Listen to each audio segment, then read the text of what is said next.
दुनिया में लाखों भूतिया जगहें हैं, पर आज हम भारत के सबसे भूतिया जगहों को एक्सप्लोर करेंगे। लाखों लोगों के अनुभव के बाद इन जगहों को भूतिया माना गया है। ये वीडियो उन लोगों के लिए है जो घोस्ट जैसी चीजों में रुचि रखते हैं और जो विज्ञान के परे जाने के लिए तैयार है। उन लोगों के लिए है जो साइंस यानी विज्ञान के लिमिटेड दुनिया को छोड़ उसके परे जाकर एक्सप्लोर करना चाहते हैं। दिल को मजबूत करके इस वीडियो को देखना। लाइट बंद करो, एक जगह बैठो और इस वीडियो को एंजॉय करो। नंबर 9, भानगढ़, राजस्थान। राजस्थान में भानगढ़ पहले एक फलता फूलता शहर हुआ करता था, पर समय के चक्र ने इस जगह को इस तरह से बदला कि अब ये एक अबैंडन्ड सिटी के बदले और कुछ भी नहीं रहा। भानगढ़ में मौजूद भानगढ़ का किला द भानगढ़ फोर्ट भारत की हॉन्टेड प्लेसेस के लिस्ट में सबसे टॉप में आता है। राजस्थान की ये सबसे पॉपुलर टूरिस्ट प्लेस है। दिन के समय तो ये एक पॉपुलर टूरिस्ट डेस्टिनेशन ही रहती है, पर हर रात को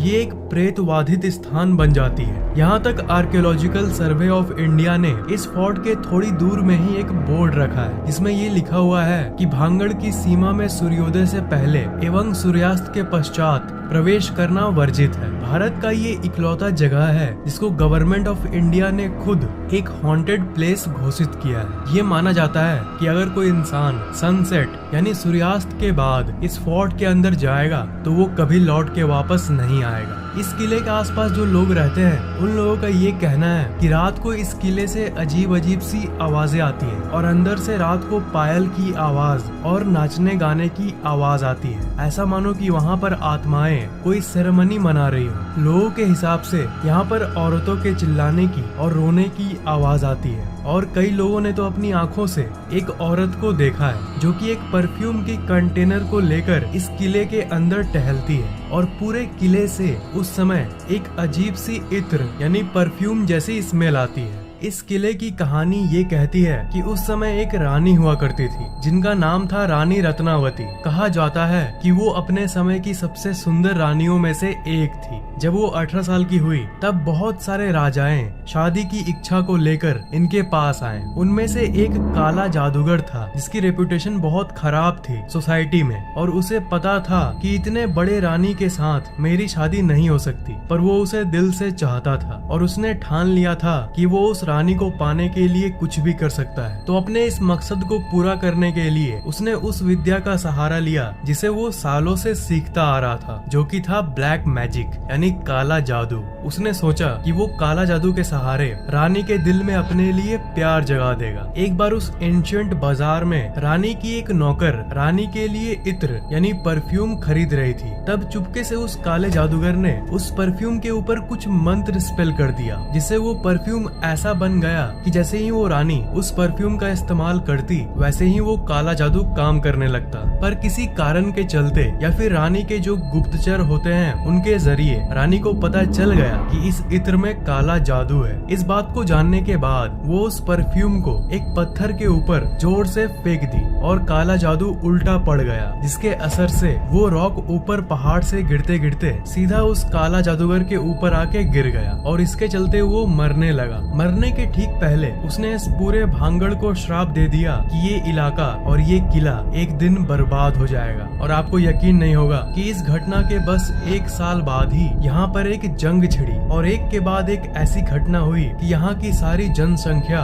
खत्म हो गई और रानी रत्नावती की भी मौत हो गई। पर आज के स्थानीय लोगों का ये कहना है कि रानी रत्नावती की आत्मा आज भी इस किले को हॉन्ट करती है और जो मैंने पहले बताया वो औरत जो कि परफ्यूम को लेकर घूमती है वो और कोई नहीं रानी रत्नावती ही है। और एक अजीब चीज ये है कि जब से इस जगह को वो श्राप मिला है तब से जब भी किसी भी इमारत को रेनोवेट करने की कोशिश होती है तो वो एक रहस्यमय तरीके से ढह जाती है, जिसके चलते कई बार वर्कर्स को चोट भी लग जाती है। Number 8, Mussoorie Savoy hotel. Uttarakhand के मसूरी में मौजूद एक बहुत ही फेमस होटल है जिसका नाम है the Savoy hotel. Savoy hotel India की सबसे लग्जरियस होटल में से एक है। 1911 में इस जगह पर एक रहस्यमयी मौत हुई थी। इस जगह पर एक फीमेल स्पिरिचुअलिस्ट जिनका नाम था फ्रांसिस गर्नेट ओम अपने फ्रेंड के साथ रहने रुकी जिनका नाम था माउंट स्टीफन, और उनकी जो फ्रेंड थी माउंट स्टीफन उसकी एक अजीब अजीब आदत थी, वो रेगुलरली स्पिरिट से कांटेक्ट करती थी अलग अलग प्रथाओं के जरिए। तो उस रात वो लोग रुके और सुबह नॉर्मली उठे और गार्नेट ओम की जो दोस्त थी माउंट स्टीफन वो निकल गई, क्योंकि गार्नेट ओम ने कहा कि तुम निकलो और मैं थोड़ी देर में आ रही हूँ। पर बहुत देर हो गई पर गार्नेट ओम अभी तक नहीं आई। वापस आने के बाद माउंट स्टीफन ने देखा कि दरवाजा अंदर से बंद है। उनकी फ्रेंड ने तुरंत लोगों से मदद मांगी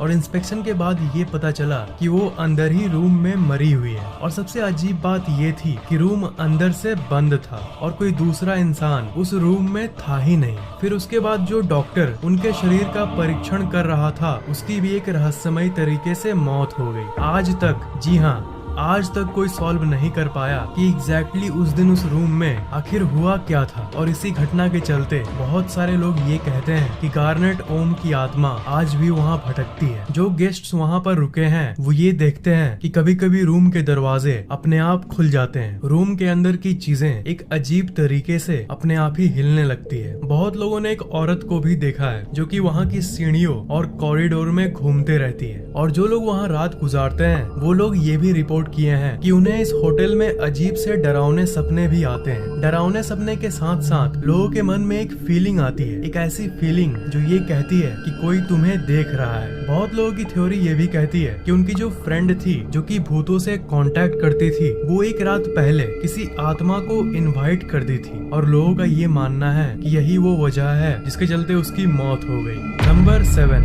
NH-17 हाईवे, गोवा। मुंबई को गोवा और गोवा को मुंबई जोड़ने वाला एक रास्ता है, एक नेशनल हाईवे NH है, NH-17, नेशनल हाईवे 17। भूतिया रास्तों की कहानियाँ तो आपने बचपन से ही सुनते आया होगा, पर ये है असल दुनिया का भूतिया रास्ता। दिन के समय तो ये एक नॉर्मल रोड की तरह दिखता है, पर रात आते आते सीन बदल जाता है। इस हाईवे को लेकर एक बहुत ही ज्यादा प्रचलित कहानी है। एक रात एक कपल इसी रास्ते से जा रहा था, तभी अचानक कार का म्यूजिक प्लेयर अपने आप ऑन ऑफ होने लगा और एक रहस्यमयी तरीके से कार का वाइपर भी ऑन ऑफ होने लगा। वो इंसान कार का बैलेंस खोने लगा। फिर उस कपल ने कार को एक जगह रोक दिया और वो आदमी चेक करने लगा कि आखिर हुआ क्या है, सिस्टम में क्या गड़बड़ी आ गई है। तभी अचानक एक रहस्यमयी तरीके से कार का दरवाजा अपने आप बंद हो गया और अंदर से एक रहस्यमयी तरीके से लॉक हो गया। सडनली उनका फोन का सिग्नल भी लॉस्ट हो गया और इसके चलते वो हेल्प भी नहीं मांग सकते थे। आधे घंटे बाद वो दरवाजा अपने आप ही खुल गया, पर उसी समय अचानक से जो फीमेल थी उनके नेक में एक रेड मार्क आ गया। ऐसा मार्क जिसे देखने से लगता है जैसे कि किसी ने स्क्रैच कर दिया हो। ये सब उनके आंखों के सामने हुआ और उस समय उनके बदले कोई नहीं था। तो फिर आखिर कौन सा एंटिटी था जो ये सब कर रहा था, ये आज तक अनसुलझा है। कई लोगों ने तो ये भी अनुभव किया है कि इस पूरे रास्ते पर जगह जगह पर कई औरत लिफ्ट मांगती है, पर लोगों का ये कहना है कि जिसने अनजान औरतों को लिफ्ट दिया वो कभी भी जिंदा नहीं बचा, चाहे वो कोई औरत हो या घोस्ट हो। रात के समय हमें किसी अनजान इंसान को लिफ्ट नहीं देना चाहिए। Number 6, tunnel number 33, Shimla. Shimla में एक टनल है जिसका नाम है टनल नंबर 33। इसके अंदर से ट्रेन के ट्रैक्स गुजरते हैं। ज्यादातर लोग जो इस टनल के अंदर जाते हैं वो लोग ये रिपोर्ट करते हैं कि इसके अंदर जाने पे उन्हें अजीब सी अनकंफर्टेबल सी फीलिंग होती है। बहुत लोगों को इस टनल के अंधेरे में एक ऐसा क्रिएचर दिखाई दिया है जिसका रूप ऐसा लगता है कि ये हमें बाहर की तरफ देख रहा है। लोग बहुत सारे अनजान फोर्सेस को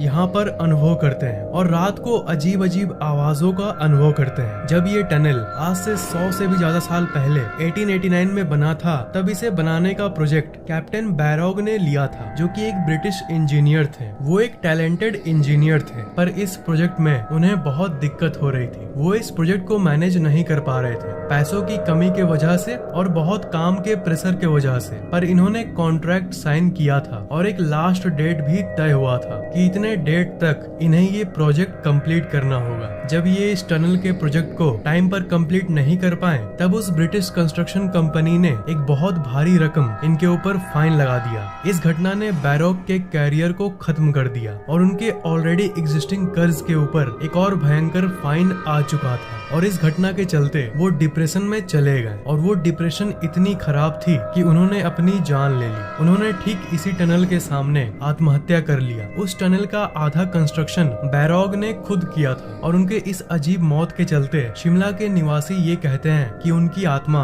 आज भी इस टनल को हॉन्ट करती है। एक ऐसा टनल जिसके आधे पार्ट को उन्होंने बनाया पर उसके बदले में उन्हें कुछ भी नहीं मिला, उल्टा मौत मिला, उन्हें न्याय नहीं मिला। ये कहानी तो समझ आती है पर बैरॉग की आत्मा के साथ साथ यहाँ पर लोगों ने कई फीमेल एंटिटीज को भी देखा है। एक बार एक इंसान ने एक औरत को देखा जो कि भागते भागते इस टनल के अंदर गई और जब उस इंसान ने उसकी हेल्प करने के लिए तुरंत अंदर भागा तब अंदर कोई भी नहीं था। उसने सोचा कि वो औरत किसी मुसीबत में होगी पर अंदर जाने के बाद तो उसे इस बात पर शक होने लगा कि वो एक औरत भी थी या फिर कोई supernatural entity. Number 5, writers building. Writers building West Bengal के कैपिटल सिटी कोलकाता में मौजूद एक बहुत ही फेमस बिल्डिंग है। 1930 के समय जब इंडिया में ब्रिटिश का शासन था तब इस बिल्डिंग में कई कत्ले हुई, कई ब्रिटिश कर्नल की मौत हुई। कहा जाता है कि जिन ब्रिटिश कर्नल की कत्ल इस बिल्डिंग में हुई थी वो आज भी इस बिल्डिंग में घूमते हैं। ये बिल्डिंग आज भी इस्तेमाल होती है और दिन के समय यहाँ पर लोग काम भी करते हैं, पर मैंने कहा सिर्फ दिन के समय। आज भी चीखें और अजीब सी आवाजें रात के समय आती है और दिन के समय चिल्लाने की आवाज सुनाई देना तो इस बिल्डिंग के लोगों के लिए आम सी बात हो गई है। इस बिल्डिंग का जो तीसरा फ्लोर है ये बहुत ही ज्यादा डरावना है। जो स्टेशनरी रूम होता है जिसमें यूजलेस चीजें और बाकी स्टॉक रखी जाती है, उस रूम में जब भी कोई जाता है तब उन्हें एक अजीब सी एंटिटी की प्रेजेंस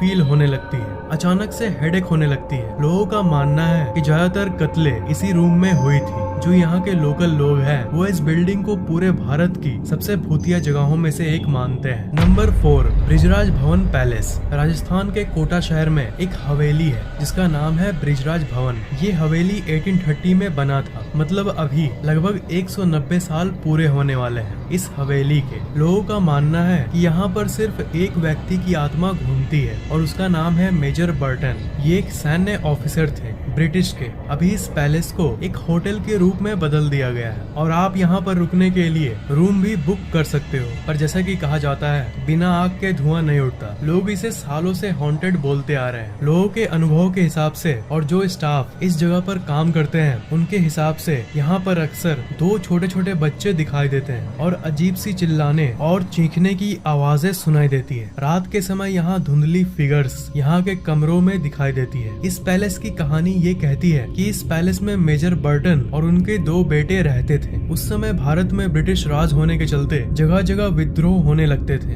कहा जाता है कि ब्रिटिश राज के समय कोटा ही एक ऐसी जगह थी जहाँ पर लड़ाइयाँ बहुत कम होती थी और गर्म माहौल में जो इम्पोर्टेंट लोग होते थे जैसे मेजर, वो लोग कोटा में ही रहते थे। विद्रोह से बचने के लिए मेजर बर्टन और उनके 2 छोटे बेटे कोटा में रहने आए, पर एक रात ने सब कुछ बदल दिया। वो रात था 15 दिसंबर 1857। अचानक से हजारों लोगों की टोली मेजर बर्टन के इस पैलेस के तरफ बढ़ने लगी। दूर से ही इस चीज को देखकर गार्ड्स ने मेजर को तुरंत इन्फॉर्म कर दिया कि एक बहुत बड़ी भीड़ इस घर के तरफ आ रही है। मेजर को लगा कि ये लोग कुछ इम्पोर्टेंट बात करने के लिए आ रहे होंगे, पर अचानक से हिंसा शुरू हो गई। इस चीज को देखकर मेजर बर्टन अपने दोनों बेटों को लेकर सबसे ऊपर वाले कमरे में जाकर छुप गए, ये सोच के कि गार्ड्स इन लोगों को रोक देंगे। पर लोग आखिरकार ऊपर वाले कमरे में गए और इन तीनों लोगों को घसीट कर नीचे ले आए और घुटनों के बल बैठने को कहा और मेजर बर्टन को तुरंत मार डाला और यहाँ तक उनके दोनों बेटों को भी मार दिया गया। लोगों का ये मानना है कि मेजर अपनी गलतियों को स्वीकार कर लिया था, सिर्फ उसे अगर मारा जाता तब कुछ भी नहीं होता, पर बिना वजह के हिंसा में उनके बेकसूर बेटों को क्यों मारा गया, ये बात उनकी आत्मा को आज भी शांत रहने से रोक रही है। अचानक से हुई इस मौत के बाद मेजर बर्टन की आत्मा इस पैलेस में भटकना शुरू हो गई, लोगों का ये कहना है। Number 3, GP block in Meerut. Uttar Pradesh के मेरठ में मौजूद ये जीपी ब्लॉक भारत के सबसे रहस्यमयी जगहों में से एक है। इस बिल्डिंग को दशकों से हॉन्टेड माना गया है। बहुत लोगों ने ये रिपोर्ट किया क्या है कि वो एक लड़की को देखते हैं जो कि इस बिल्डिंग के छत पर बैठी रहती है और अचानक से गायब हो जाती है। इसके साथ साथ लोगों का ये भी कहना है कि लाल रंग की साड़ी पहनी एक औरत हमेशा इस बिल्डिंग के अंदर आती जाती रहती है। और इस बिल्डिंग की सबसे बड़ी साइटिंग ये है, जो भी लोग इस बिल्डिंग के पास से गुजरते हैं और जो भी लोग इस बिल्डिंग के अंदर एक्सप्लोर करने जाते हैं, उनमें से ज्यादातर लोग ये देखे हैं कि बिल्डिंग के अंदर 4 लोग बैठकर शराब पी रहे हैं और जैसे ही उस रूम में लोग देखने जाते हैं वैसे ही ये गायब हो जाते हैं। और बिल्कुल यही 4 लोग वाली सीन और बहुत लोगों ने देखा है। बाकी जगह की कहानियों से अलग इस बिल्डिंग की अजीब बात यह है कि आज तक कोई पैरानॉर्मल एक्सपर्ट ये पता नहीं लगा पाया कि ये 4 लोग आखिर है कौन जो कि दिखते हैं और गायब हो जाते हैं। इस जगह की कोई कहानी भी नहीं है जो कि ये एक्सप्लेन कर सके। ये जीपी ब्लॉक इतना डरावना है कि ज्यादातर लोग इस बिल्डिंग के पास वाली सड़क पर से भी नहीं गुजरना चाहते। नंबर 2, मालचा महल, दिल्ली के इस मालचा महल में रात को क्या दिन में भी यहाँ लोग जाने से डरते हैं। कई लोगों ने अजीब एंटिटीज को यहाँ पर टहलते हुए देखा है तो कई लोगों ने चिल्लाने की आवाजों को सुना है। साल 1325 में फिरोज शाह तुगलक ने इस मालचा महल को बनवाया था। उन्होंने इसे एक शिकारगाह के तौर पर बनवाया था, यानी जब वो शिकार करने जंगल में जाते थे तब वो इसी जगह पर ठहरते थे। ये महल पिछले लगभग 700 सालों से वीरान था। ये महल एक खंडर बन चुका था, पर 1985 में बेगम विलायत महल यहाँ पर रहने आई। उस समय इंडियन गवर्नमेंट के साथ बेगम विलायत महल का कुछ डिस्प्यूट हो गया था और बहुत मुश्किल के बाद उन्हें इस महल पर मालिकाना हक मिला। हक मिलने के बाद वो अपने फैमिली के साथ इसी महल में रहने लगी। करीब 700 साल बाद घास, पेड़ पौधे, जंगल और टूटे हुए पार्ट वाले महल में आखिर ये यहाँ कैसे रहती होगी, इसका आप अंदाजा भी नहीं लगा सकते। 1985 के समय में भी इस महल में न कोई बिजली था और न ही कोई पानी सप्लाई, पर इन सब के बावजूद भी वो इस महल में रही। कहते हैं कि वो अपना कनेक्शन इस दुनिया से काट ली थी। इनकी एक बेटी थी और एक बेटा था और ये तीनों इस महल में अपनी जिंदगी गुजारने लगे। शायद उन्हें इस महल से कुछ ज्यादा ही लगाव था। बेगम विलायत महल अपने गहने बेचकर अपना गुजारा करती थी, पर एक वक्त ऐसा आया जब सारे गहने खत्म हो गए और सदमे के चलते 1993 में विलायत महल ने खुदकुशी कर ली। और यहाँ पर रहस्य शुरू होता है। विचारक इस बात से कंफ्यूज्ड हैं कि वो रहने के दिक्कत के चलते खुदकुशी की या फिर कोई रहस्यमयी एनर्जी थी जो उन्हें खुदकुशी करने पर मजबूर कर दी। करीब 4 साल बाद उनकी बेटी की भी एक रहस्यमय तरीके से मौत हो गई और हाल ही में इस बिल्डिंग के लास्ट वंशज इन तीनों की मौत इस बिल्डिंग से जुड़ी हुई है। इसलिए ये माना जाता है कि बेगम विलायत महल, उनकी बेटी और उनके बेटे, इन तीनों की आत्मा आज भी इस मलचा महल में मंडराते हैं। नंबर 1, रविंद्र सरोवर मेट्रो स्टेशन। कोलकाता में मौजूद ये रेलवे स्टेशन सिर्फ वेस्ट बंगाल में ही नहीं बल्कि पूरे भारत के सबसे भूतिया जगहों में से एक है। भारत में जितने भी मेट्रो स्टेशन हैं, उनमें से ये सबसे ज्यादा रहस्यमय और भूतिया माना जाता है। यहाँ के रहने वाले स्थानीय लोग इस स्टेशन से इतने खौफ में हैं कि जब रात को 10:30 बजे यहाँ की आखिरी ट्रेन गुजरती है, उसके बाद आपको यहाँ पर एक भी इंसान नहीं मिलेगा। इस इलाके में कोई रहस्यमयी सी चीज है जो उन लोगों को अपने तरफ टानती है जो कि आत्महत्या करना चाहते हैं। इस इलाके के लगभग 80% आत्महत्याएं इसी जगह पर होती है। लोग ट्रैक के ऊपर खड़े होकर अपनी जान दे देते हैं और लोगों का यही मानना है कि इतने सारे आत्महत्याएं यही वो कारण है जिसके चलते इस जगह पर इतनी आत्माएं घूमती है। यहाँ के ट्रेन ड्राइवर्स और यहाँ के कर्मचारी सब यहाँ पर अजीब सी प्रेजेंस को फील करते हैं और कई लोगों ने यहाँ पर आत्माओं के विजिबल रूप को भी देखा है। लोगों का कहना है कि स्पेसिफिकली यहाँ पर उन लोगों को धुंधला सा साया दिखता है जो कि इंसान के शेप का होता है। आपको ये वीडियो कैसा लगा नीचे कमेंट जरूर करना, लाइक और शेयर करना, और अगर आपने अभी तक सब्सक्राइब नहीं किया है तो सब्सक्राइब जरूर कर लेना।